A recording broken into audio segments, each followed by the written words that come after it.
I just heard a motivational speech from someone, and they said something that will forever be etched in my mind. And they said, I can't afford to spend my passion where there is no purpose for me. That made me think about, in relation to the type of content that I make, that made me think about all the relationships I got into in the past, where the man had no positive intentions towards me other than to use me for whatever he was needing me for. It made me want to talk to you all about how we look at dating and how we spend our time. And I just want somebody to know that just because somebody asks you out on a date, you don't have to go. If you're not attracted to somebody, you don't have to force yourself to like them. You don't have to give anybody a chance. You don't have to do anything you don't want to do, because your time is precious. You can't afford to spend your time wasting time and forcing things to work. Also, you can't afford to spend your time with men who are just stringing you along. I just fly by the seat of my pants. You know what? I don't like titles. I don't like titles. I don't like titles. We'll just see where things go. We'll see how you act. No. At this point in my life, and I wish women of all ages felt this way as well, I'm not playing any games with you. What are your intentions? What are you looking for? And then as we're going along, I want to see if your actions are lining up with what you told me, because folks be lying. Men be lying all the time. I want to know what your intentions are. So many women are afraid to ask, what are we? Where is this relationship going? Because I don't want to scare him away. I don't want to scare him away by asking him. You're spending your time that you can never get back. You want to be serious with somebody who you can't ask questions and have honest conversations with? Okay, if it makes sense to you, I guess. But that should be clue number one.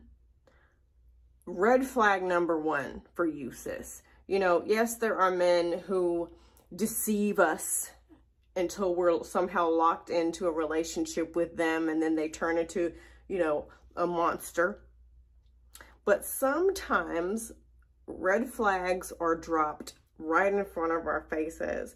But because we want a relationship so bad, we think that we can change them. We think that things will get better with time. We think that things will get better once they marry us. We think that things will get better once we have a baby, once we move in together, if we just love them enough. And none of those things change those men for the better.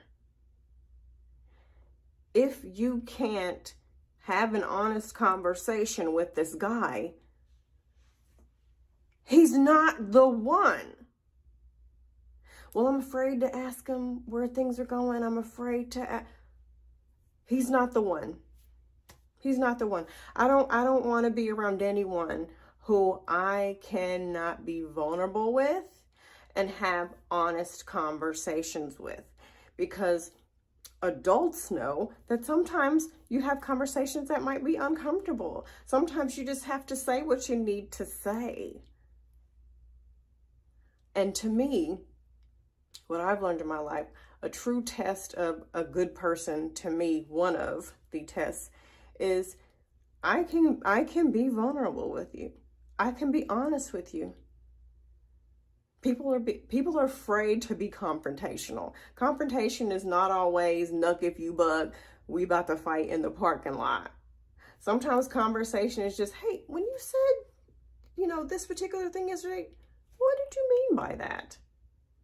Or, hey, can you kind of give me clarity as to what your plan is for us? Like, are we together? Like, what's going on? If you are afraid of confrontation, we need to work on this. Because as women, we've been taught that we need to be accommodating and we just need to accept things. We don't want to be mean and we want to be nice and we don't want to lose anyone. I don't want to hurt your feelings. If it means keeping the peace in my life, I'm going to hurt your feelings. Now, I'm not talking about being a jerk, but I'm going to have those uncomfortable conversations and say the things that I've needed to say. I have weeded out so many people in my life just by having an honest conversation. Not cussing, not yelling, but hey, when you said whatever yesterday, what did you mean by that? Or why did you say it? And if their intentions are shitty because they're a horrible person, then they might, well, it was your fault because they blow up, or they'll say they're sorry and then they'll stop talking to you and being distant because they can't face the fact that you called them out. And if they are a good person, you know what? I'm sorry. I didn't notice that I did that yesterday, or this is what I meant. Let me clarify. But being honest with people, being confrontational and being vulnerable with people has helped me weed people out of my life so fast and has saved me so much time.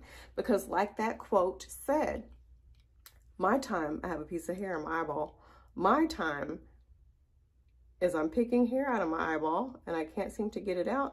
My time is too valuable to waste with people who don't have good intentions for me, who don't have a vision for me, especially a man. Tomorrow is not promised to any of us. Tomorrow's not promised. And I don't want to leave this earth having wasted precious moments of my life with a loser. I've done plenty of time doing that. No more, no more. If you're not adding to my peace, you cannot be a part of my life. If money is subtracting from my life because of you, you got to get out of my life. If I'm sitting and sad and calling people to vent about you, you got to get out of my life. If I have turned into an FBI agent trying to sniff up behind you and see who you're talking to and search your phone and search your social media and figure out, you got to get out of my life. You got to get out of my life. At this point, I want to feel good. And all this relationships are hard work. Well, y'all can keep that. I don't want to do that work. I don't. But y'all be safe out there though. But stop letting people waste your valuable time.